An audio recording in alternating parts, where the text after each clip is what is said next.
Right now, on a spacecraft racing past the sun, one side of a heat shield is baking at 2,500 degrees Fahrenheit. That's the sunward face. Behind it, just 11.5 centimeters back, the instruments sit at 85 degrees. Room temperature, no ramp, no gradual cool down. Just a wall of fire on one side and a comfortable afternoon on the other. 2,500 degrees doesn't mean much as a number sitting there by itself. So picture this instead. Lava pouring out of an active volcano usually runs somewhere between 1,300 and 2,200 degrees Fahrenheit. The face of that heat shield is hotter than the lava itself. Here's another way to feel it.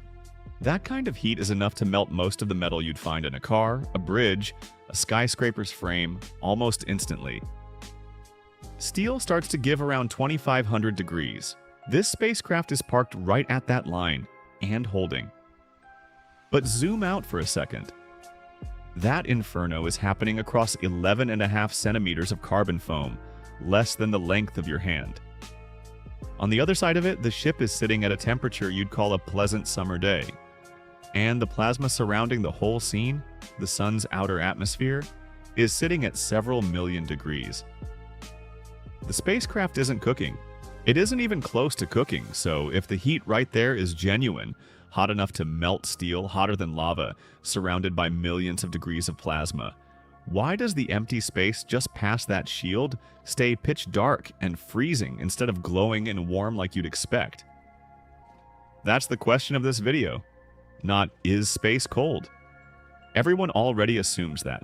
The question that matters is why proximity to the most violent heat source in our solar system means almost nothing the moment there's nothing there to catch it. Let's start with the spacecraft itself, because it's not an accident that it survives. It's called the Parker Solar Probe, and it's been flying since 2018. On its closest pass, it sat about 3.8 million miles from the sun's visible surface, closer than anything humans have ever built. One of the reasons that region is so brutal has puzzled solar physicists for decades. The sun's visible surface sits around 10,000 degrees Fahrenheit. Its outer atmosphere, the corona, the exact region this spacecraft flies through, runs into the millions. Somehow the air gets hotter the farther you move away from the stove. Nobody has fully solved why yet. It's called the coronal heating problem, and it's still an open question in solar physics, one of the reasons a mission like this one exists in the first place. The team that made this possible worked out of the Johns Hopkins Applied Physics Lab. And this wasn't a quick fix. Engineers had been sketching versions of a sun-facing spacecraft since 1958. 60 years between the first napkin drawings and an actual launch. 60 years to solve one specific brutal problem. How do you put something 11.5 centimeters from a wall of 1,000-degree heat and keep it alive? Their answer wasn't some exotic new material, it was geometry. A white-coated carbon composite shield, angled so it reflects as much sunlight away as possible instead of absorbing it. Behind that shield, almost everything sits in permanent shadow. And shadow, it turns out, is the whole trick. Here's the part most people get backward. You think space near the sun should be warm just because the sun is close. That's how it works down here, right? Stand near a bonfire, you're warm. Walk 20 feet away, you're a little less warm. There's a gradient, a slow fade. Space doesn't work that way because air is doing something you don't even notice down here. Air molecules bump into each other constantly, passing heat along through touch, through motion, through convection currents rising off warm pavement. That's why a fire can warm an entire room instead of just the 6 inches directly in front of it. In a vacuum, none of that exists. There's no air to bump around and spread the warmth. There's no medium to carry it. The only way heat moves through empty space is radiation, meaning direct light hitting a surface. If you're standing in that light, you cook. If you're standing 1 foot to the side, in shadow, you get nothing. Zero warmth transfers sideways. It's not a slope, it's a cliff. That's exactly why the 11.5 centimeters on the probe works. The shield isn't slowly absorbing and re-releasing heat outward toward the instruments behind it. It's blocking direct light, full stop, and once that light is blocked, there is nothing left to carry warmth backward. No air, no wind, no slow bleed. Just a hard edge between blast furnace and shade. I know what you might be thinking. Doesn't the shield itself get hot? And doesn't that heat eventually creep through the material to the other side? A little does over time, which is part of why engineers built in a water cooling loop as backup. But the overwhelming majority of that 2,500 degrees stays trapped on the surface exposed to light, because the carbon foam inside the shield is roughly 97% empty space, structured almost like a sponge, specifically to resist letting heat conduct through it. So the fire and ice divide on this one spacecraft isn't a fluke of engineering. It's a small, contained demonstration of how the entire universe behaves once you take air out of the equation. Sunlight only warms what it directly touches. Everything else, even a hand's width away, gets nothing. You don't need a spacecraft flying past the sun to see this rule play out either. It happens far closer to home, on a much smaller stage. Astronauts doing spacewalks outside the International Space Station wear suits engineered to handle both extremes on the same walk. On the sunlit side of an orbit, exterior surfaces can climb past 250 degrees Fahrenheit. Cross into the station's shadow, sometimes less than an hour later, and those same surfaces can drop below negative 250. Same suit, same human inside it. A swing of roughly 500 degrees with nothing gradual about the transition, because there's still no air up there to smooth the edges out.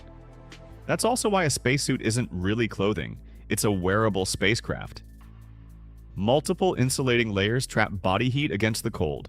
A white outer shell reflects away incoming light against the heat, and a water-cooled garment underneath carries away whatever heat still manages to sneak in. Every single one of those systems exists to fight the exact same problem the probe's shield is fighting, just scaled down to fit a human body instead of a spacecraft the size of a small car. Zoom out even further to planetary scale, and Mercury tells the same story in slow motion. It's the closest planet to the Sun, and it has almost no atmosphere to speak of. Daytime surface temperatures reach over 800 degrees Fahrenheit. At night, on the same rock, with nothing but a thin sliver of shadow separating one hemisphere from the other, temperatures crash below negative 290. Mercury sits closer to the Sun than any other planet, and it's also home to some of the coldest recorded surface temperatures in the entire solar system. Proximity to heat means nothing without something in place to hold onto it. Now here's where it gets stranger, and this is where a lot of people quietly assume the opposite of what's true. If sunlight is blasting through that region of space at full strength, millions of degrees of solar plasma all around, shouldn't the space itself glow? Shouldn't you be able to see the light just hanging there in the open? You'd think so, but point a camera at the empty space beside the sun, away from the disk itself, and it's black. Not dim, black. The reason comes down to something almost embarrassingly simple once you hear it. Light is only visible when it hits something. Not because the photons stop existing in between, but because your eyes or camera lens only register light that bounces off a particle and travels toward the detector. On Earth, sunlight scatters off billions of air molecules and dust particles on its way through the atmosphere, and that scattering is the reason the sky looks blue and bright, even when you're not staring directly at the sun.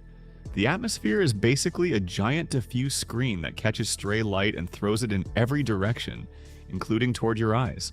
Space near the sun has no screen, no air, no dust thick enough to scatter meaningfully, nothing for that light to bounce off before it keeps traveling in a straight, invisible line. The light is unquestionably there. Astronomers measure it constantly, and spacecraft instruments get flooded with it.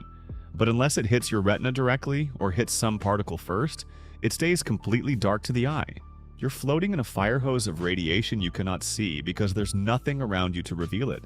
I get why that sounds almost impossible to believe.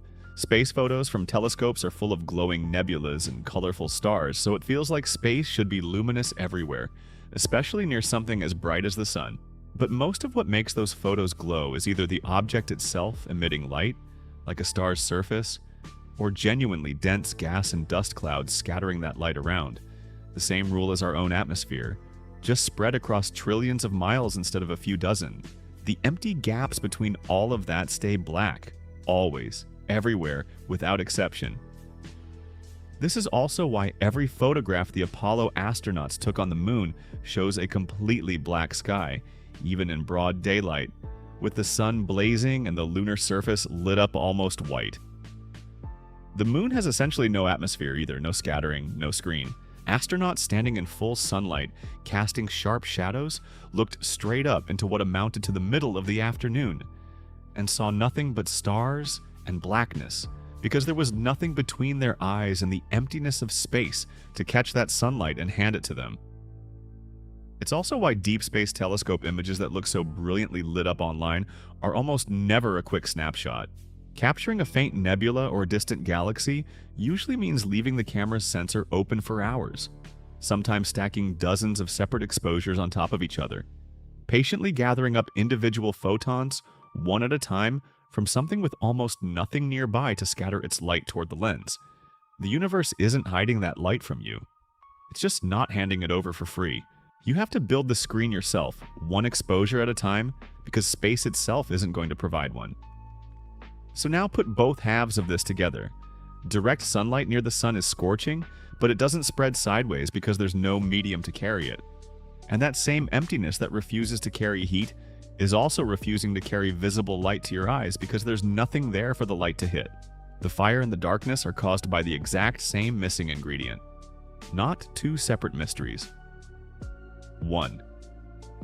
Let's push the cold side of this even further because freezing barely covers what's happening in permanent shadow near the sun.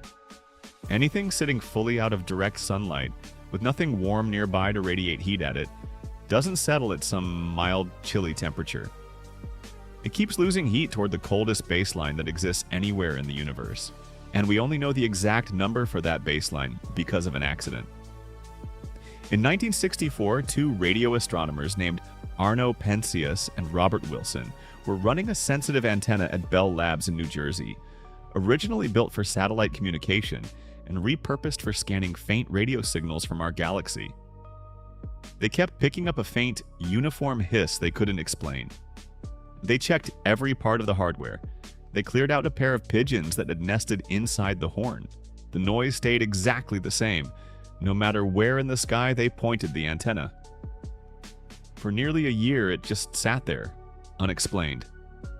It turned out they'd stumbled onto something researchers at Princeton were about to go looking for on purpose.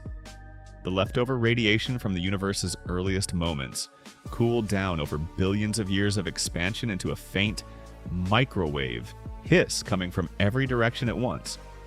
Penzias and Wilson weren't hunting for the origin of the universe.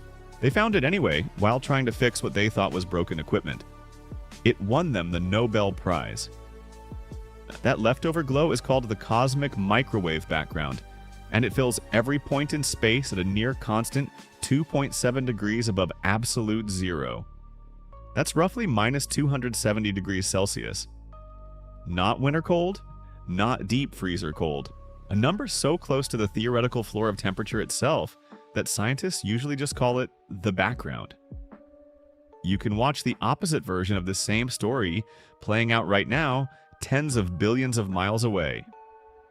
Voyager 1 left the sun's warmth behind decades ago and is currently the most distant human-made object in existence. It isn't shielded from sunlight by a few centimeters of foam. It's simply too far away for the sun's radiation to matter anymore. Without a small onboard generator quietly producing heat from decaying plutonium, every instrument on that spacecraft would already have settled down toward that same 2.7 degree floor. Engineers have spent the last several years shutting down instruments one by one, not because they broke, but because there's no longer enough spare heat to keep them from freezing solid. Voyager isn't drifting through some vague, chilly outer darkness. It's sliding straight toward the same absolute baseline that exists in the shadow of the sun itself, just approaching it from the opposite direction. Here's the flag before we get into the heaviest part of this. This next piece is the part almost nobody explains, right? So stay with me for a second. That 2.7 degree floor isn't some far-off void millions of miles from anything interesting. It's the same shaded side of the same shield on the same spacecraft that's baking at 2,500 degrees on the other face. One side of an object smaller than a dinner table sits closer to the coldest possible temperature in existence than to room temperature. The other side sits closer to a blast furnace than to a summer day. 11.5 centimeters apart. Think about how extreme that is. The full range of temperatures that exist across the entire known universe, from the coldest theoretical point to the hottest solar plasma humans have ever measured up close, is compressed into a gap smaller than the width of your two hands held together. That's not a metaphor. That's the literal geometry of this spacecraft. And this is where the twist lands, because that same fire and ice divide you're picturing on one small ship isn't unique to it at all. It's the honest, unfiltered nature of space everywhere. Every single point in the universe right now is either directly touched by radiation and briefly warm and briefly lit, or it's shielded from it by even the thinnest sliver of shadow, and it's plunging toward that same 2.7-degree floor, sitting in that same absolute blackness. There's no gentle in-between out there. There's only light or its total absence, heat or its total absence, and matter is the only thing that ever softens that edge. It's worth pointing out that you're not exempt from this rule either. You're standing on the sunlit side of a planet right now, and the only reason you're not baking the way that heat shield does is the same 11.5 centimeters logic playing out on a much bigger scale. Earth's atmosphere is roughly 60 miles thick, and it does two jobs at once. It scatters incoming sunlight so it reaches you from every direction instead of one narrow, blinding beam, which is the entire reason the sky is bright and blue instead of black, with a single lethal point of light in it. And it also acts like insulation, holding a portion of the sun's heat close to the surface instead of letting it radiate straight back out into the 2.7-degree background the instant night falls. Pull that layer away completely, and Earth would behave just like the moon does, blistering in sunlight, plunging toward the cosmic floor the moment it fell into shadow, with a black sky at noon, which quietly changes how you should think about everything warm and lit around you right now. This room, this screen, the air you're breathing, none of that is the default state of the universe. It's the exception.